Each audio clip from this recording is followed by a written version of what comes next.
request to speak any Welsh today, so the meeting will be conducted in English. Please can you use raised hand icon to indicate if you want to speak, and remember to keep your microphones muted whilst talking. Moving on to the agenda then. Item number 1. Dominic, do you have any apologies, please? Thank you, Chair. I've had no apologies this afternoon. No. Any members have any interest to declare at all? No. No. Thank you. We've only got one item, as you know, today. And I would ask Jason Lewis, Director of... Oh, wrong side of it. No, this side. Sorry, members, I didn't turn over. Wasn't Dominic's fault. My fault entirely. Item 3 then, minutes of Democratic Services from January the 26th. Members, could you possibly state whether you have any thing to raise on the relation of the minutes, or if not, we will take them as approved. Anybody? No? Take those as approved then. Item number 4 then, minutes of Democratic Services Committee held on 16th of February. Would anybody like to state if they have anything to discuss on the minutes from then? If not, I will take them as approved. No. Approved then. Agenda item 5, action sheet. Members, the updates on what has been done and implemented by the committee's previous decision are on page 17 of the agenda. Could you indicate whether you have any questions or comments of that agenda? No? Members, do you agree to note the updates? All okay? Thank you very much. Noted. Now number 6. Item number 6 then, and I've asked Jason Lewis, Director of Corporate Services and Head of Democratic Services, would you please present the report for us, please, Jason? Thank you. Thank you, Chair. Okay, members will be aware that the Democratic and Member Services team, along with the scrutiny team, compiled a survey asking for members for feedback on how well they felt supported to undertake their role and the level of satisfaction that they had with the service that they received. I believe that the committee was involved actually in refining some of those questions in a previous committee meeting. The survey was conducted over 4 weeks in May and June this year, and the survey covered 3 areas. The first was the services provided by the Member and Democratic Services team. The second was the scrutiny process supported by the scrutiny team, and the third was a review of Cabinet members' views on the scrutiny process. That third part of the survey was rendered invalid as it was evident from the results that non-Cabinet members responded to the questions. So it's not part of the feedback today. So 23 members completed the survey, which is 57.5% of members. The full set of responses are included as an appendix, but in summary, I'll cover off the main points. There were high levels of satisfaction with the support provided by the Member and Democratic Services and the scrutiny teams, which is pleasing to hear and reassuring.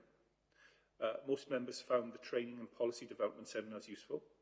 Members also found the scrutiny pre-agenda meetings useful, and increasing numbers felt that the agendas are member-led, and most members felt that scrutiny activity has a positive impact.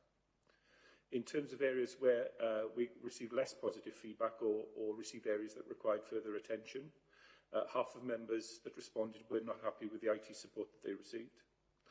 An increasing number of members were interested in completing an annual report, and around half of members that responded would like the opportunity to undertake a personal development review.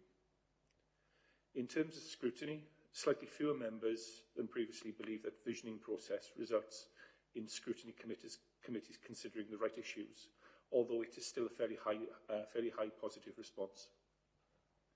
Also, almost a third of those who responded felt that scrutiny committees do not fulfil their role in holding the executive to account. A fewer proportion of members than last year were satisfied with the responses received from the executive member to the committee's recommendations, and only 35% of members feel the public are adequately engaged in the scrutiny process. Additional comments were also captured by the survey, and these are all included anonymously in the Appendix A and will be circulated in due course to all members. Also included with the report as an appendix is a draft action plan, and I would ask that members of this committee consider the proposed actions and identify whether you believe that these actions to be appropriate and proportionate, and consider whether there were any additional actions that you would want included in the action plan. So that's, if you want me to go to the recommendations, Chair. Yeah, I'll just ask them. Okay. Any questions by members? Stuart? I'm new on this committee, but yes, I do have a few questions, and I will declare that I'm obviously, as you well know, the chair of the cross-cutting committee.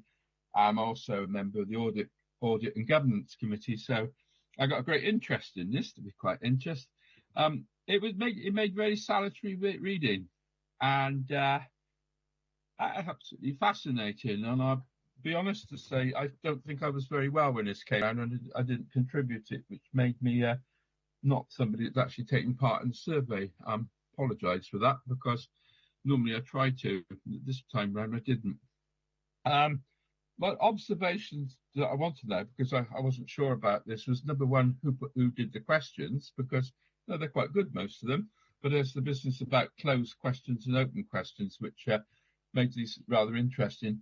Number two was the usual business about it's one about scrutiny and vision. I think obviously when we've had meetings of the I expect Rose might back me up on this, when we've had discussions about visioning, I'm on several scrutiny committees, and the whole thing about what you get out of visioning is what you put in, and I've sat through some interesting visioning committees over the years, and it depends whether they're scattergun subjects and whether they're specifics, and that's obviously down to how the subject's set up, i.e. I think over the years that's been the case. We've had some recently which have been rather interesting, for want of a better expression.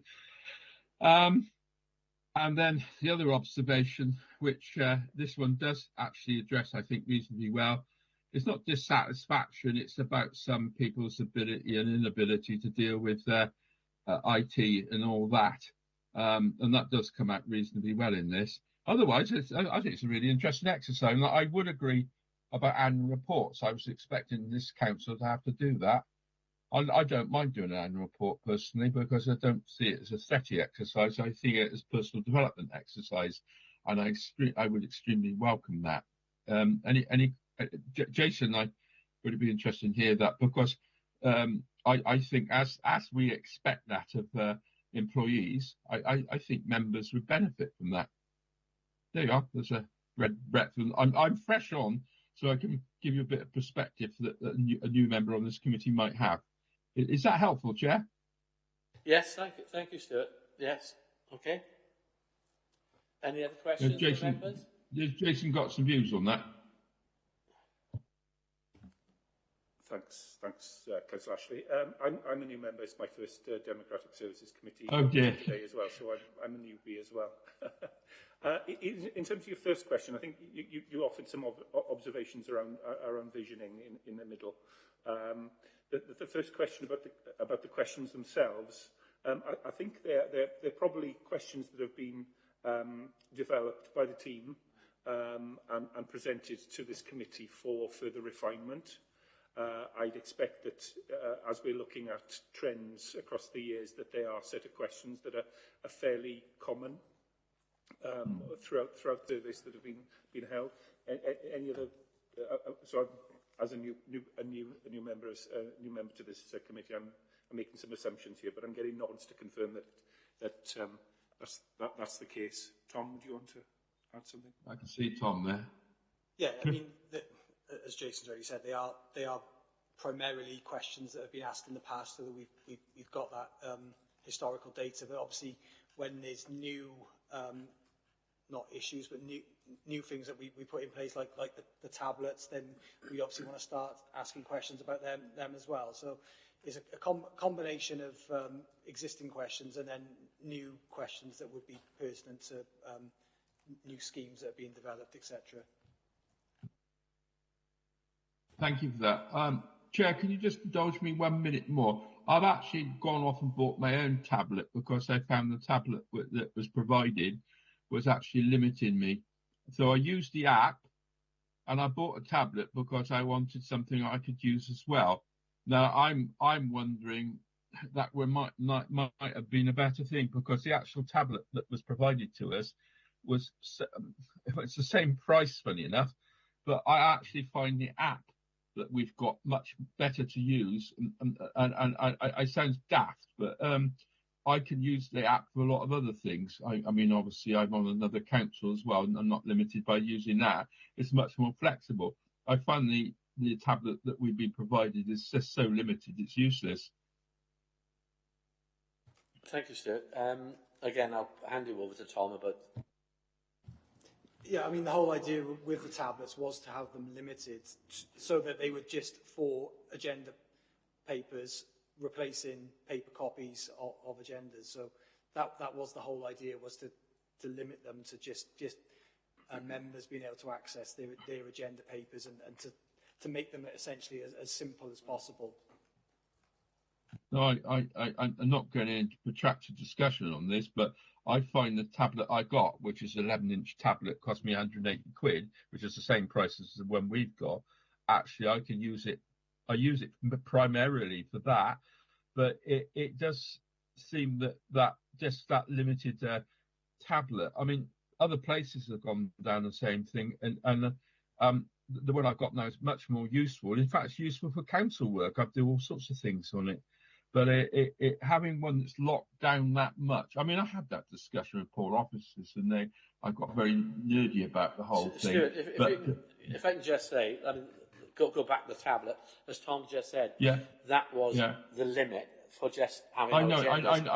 I know it was. Really, but you put yourself out of the pocket if you bought it. I know that. Yeah, but the tablets we got are for only agendas to work from. That's the reason. Yes, no, I appreciate that, but it's the same as people. A lot of people got iPads and they're comfortable with them. I'm only making the observation because it's like people with their own phones. It's that conundrum as well. I'm not going to go into any more. I said I would. As long as you're happy with it, it's doing the job. Yeah. Okay. Rose, next question. Thank you, Chair.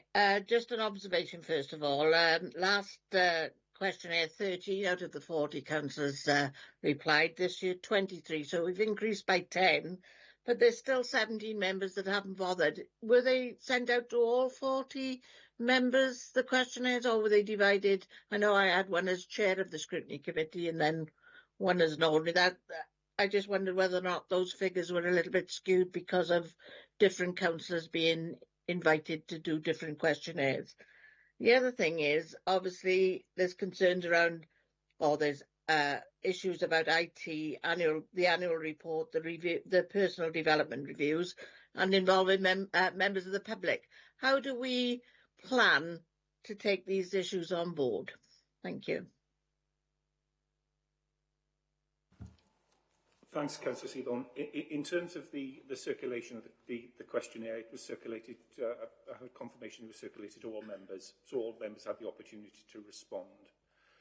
In terms of the IT issues and also the personal development plan approach, I think that's captured within the proposed action plan that's attached to the report. So I guess that's the question back is, do members feel that what we're proposing as recommendations and in terms of actions within that draft plan at the back are appropriate? Can I assume that we're doing all the red items then? Are we going to include, because we've already doing some of them as per the action plan? So is it planned for us to work on the red items or on the RAG rated plan? Yeah, so essentially it's been set out. So, you know, I have to be honest, some of the issues that have been raised within the questionnaire, it's felt like the support is already there within the team. It's just not being utilised as well as it could be. So we've highlighted those in green. In amber, there's a whole host of actions, primarily around scrutiny, that Rebecca has put in place since the results the survey came back to us. And we felt that we had to do them straight away before this meeting, because obviously, we were going straight into a visioning cycle. We couldn't really wait. Stuff needed to be done. There was an opportunity to deliver training, and we needed to get that rolled out. Then, as far as the red actions, they're the ones that we are planning to do or looking to do. And as Jason's already said, are they suitable? Do you think they will help with the support that you're receiving? And is there anything else? Is there something that we're missing? Something that you'd like us to do in order to improve support, not just for the members of this committee, but all members? It's, I suppose, for you to challenge us to do better, because this time next year we want to be reporting back to you improved satisfaction, because this is an important exercise for us to undertake.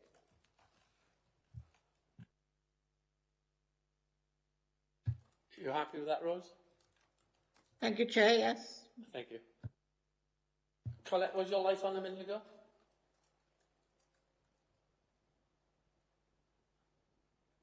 You're on mute. Sorry.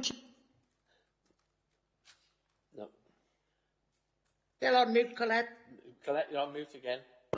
Right. So, I was just wondering, Chair, whether we could, I was just looking at it on the report, I can't see it, whether we could get more outside agencies involved in scrutiny. I don't think we sort of pull people in to help us with our scrutiny, and I think we could do more of that. Thank you, Councillor Thomas. Yes, we certainly try that. When we do the item for next meeting discussion at the end of each meeting, and we put you to committee to decide which item you're going to scrutinise, we always offer then, if you have any suggestions of people that you'd like to be engaged with the next set of scrutiny, to please let us know. Obviously, during COVID, that sort of died off with people being able to come back in, so we are trying to build that back in. We've already started this year. We had good session last week. We went out to a social enterprise for Healthier Committee. We're looking at social enterprises. I know Education Committee have got some school visits in the pipeline. So any suggestions by you as members are always welcome. Please let us know. We send out emails, so please do come back to us if you have any suggestions that are relevant. We always take those aboard. We'll always try and facilitate visits or people coming in to speak to you, even if that's not possible in committee, at pre-agenda or at the times that are suitable. Okay with that, Colette? Okay, yeah, thank you. Thank you for that question. Any other questions from members? Not a question. It's not a question, it's just my sincere thanks to all the team. You know what I'm like on the computer and on the phone. You're very patient with me. You've taught me a lot through IT. So from all of you, thank you. And please still keep being patient with me. Thank you, Sue. Can I just say, you're not on your own, so don't worry. Any other members? Stuart, you got... Oh, Rose is next, then we'll Stuart again. Go on, Rose. Yeah, Chair, it's not really relating. It's something that I picked up last week in the with the invite to the Windrush presentation, and I was stood on top of the balcony watching the drum and the people coming into the Civic, and I didn't think we had the welcome well enough, because there were a couple of elderly people that had to go and look for a seat.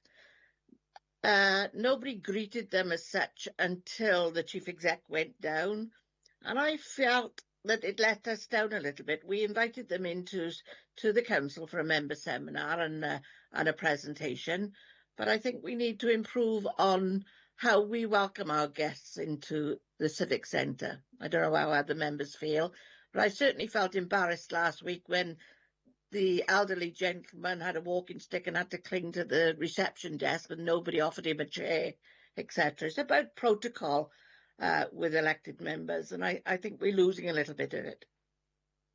Thank you for that, Rose. I'm sure they'll be noted and that will be looked into. And that was a good question as well. Thank you. Stuart, another question from you? Yeah, it's not so much a question as an observation. One is I'd like to thank the scrutiny officers for an amazing ability to turn around our subjects. I can't begin to believe how the hell they do that.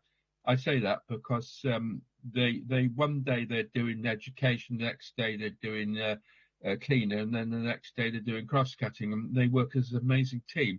And I've been at it a long time as a chair, and the ability to do that, to listen to all of what we do, make coherence of it, and do it. The other thing is, I've noted on here that we and this is not knocking anybody, but we've got members of the executive committee who've never ever been on scrutiny. That's an observation.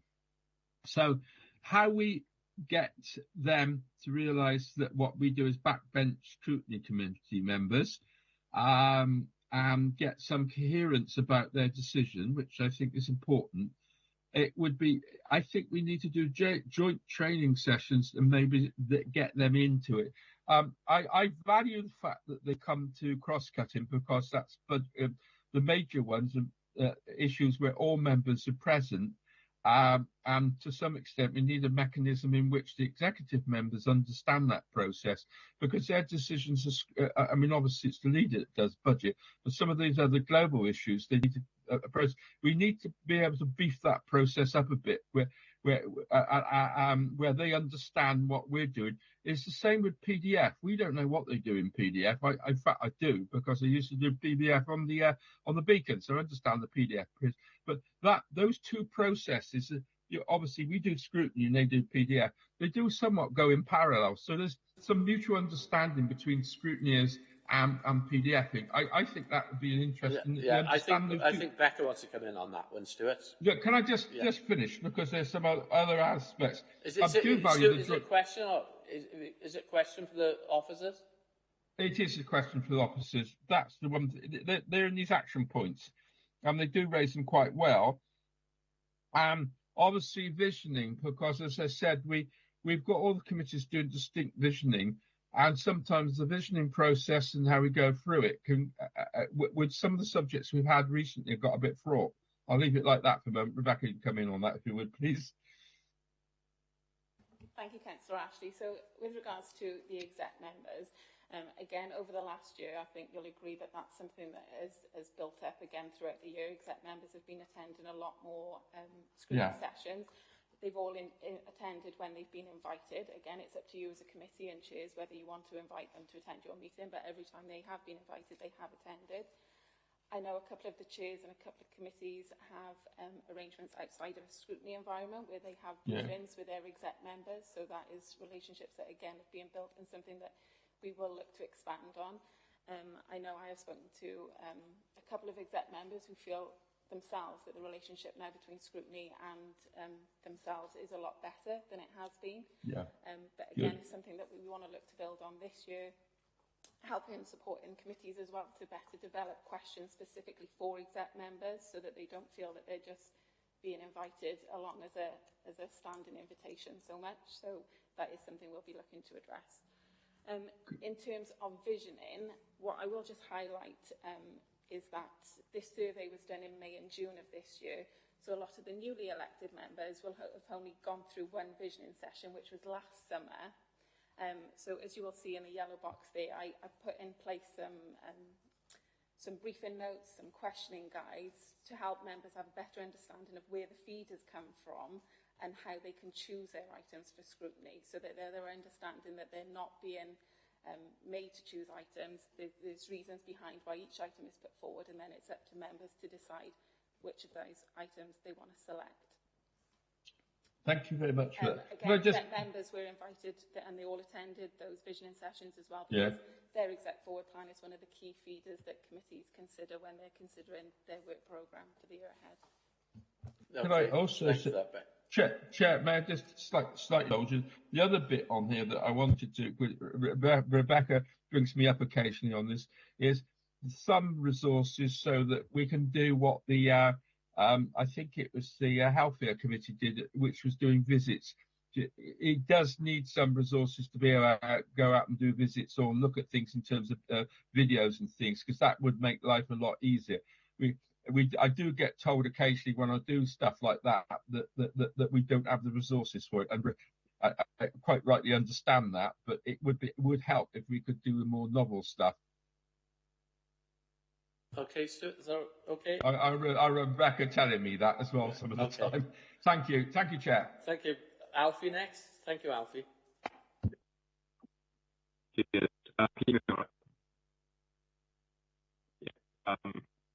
the first one is on the action plan. The third proposal is the timing meetings. If people. Alfie, we can't hear you. You're cracking it. We've got a better reception there.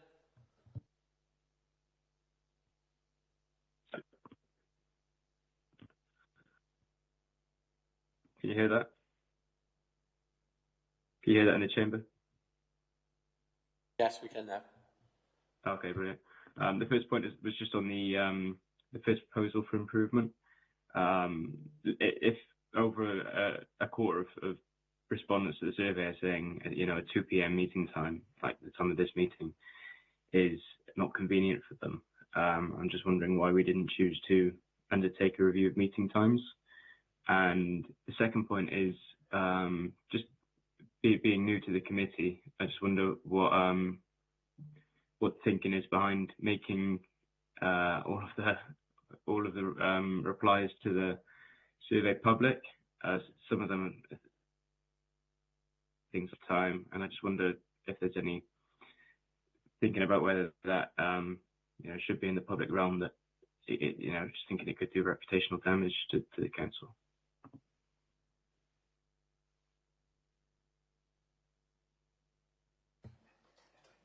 Yeah, if I can come back on that one, Jason. I mean, I was in a meeting this morning with Ethics and Standards. It was the leaders of the groups, myself, Nick, Chris Tew and Anthony, and that was something that came up in there about times of meetings, not suitable for everybody, and it's really, you should get the chairs of each committee to find out who can attend, who can't, and work it out there, because many years ago, we used to have council meetings always at 5 o'clock in the evening. Then that was changed to 10 o'clock in the morning, because at the time, there were only a few workers on the council. It was convenient for everybody else, but when you've got a council now, that there's a lot of younger people, a lot of working people, I mean, that should be readdressed, and have a look at it, especially on the scrutiny committees as well. Thanks. Thanks, Councillor Best. It is actually something that we intend having a look at over the course of the year now. It's going to be tricky, we've got a lot of members and a diverse group of members who've got different demands on themselves. Some work, some don't. Some have got other responsibilities. So getting a sweet spot and a sort of consistency is going to be really difficult. But I think the point that you were making, Chair, is that actually some sort of local arrangement with the chairs of the committees would probably be a far more effective way of approaching it, so that you know who your committee members are and what the challenge that they have at a more local level than having a prescribed approach.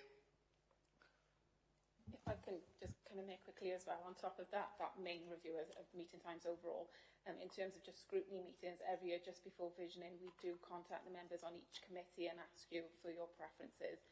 This year, 4 of the committees come back overwhelmingly a majority of preference for a 10 o'clock meeting.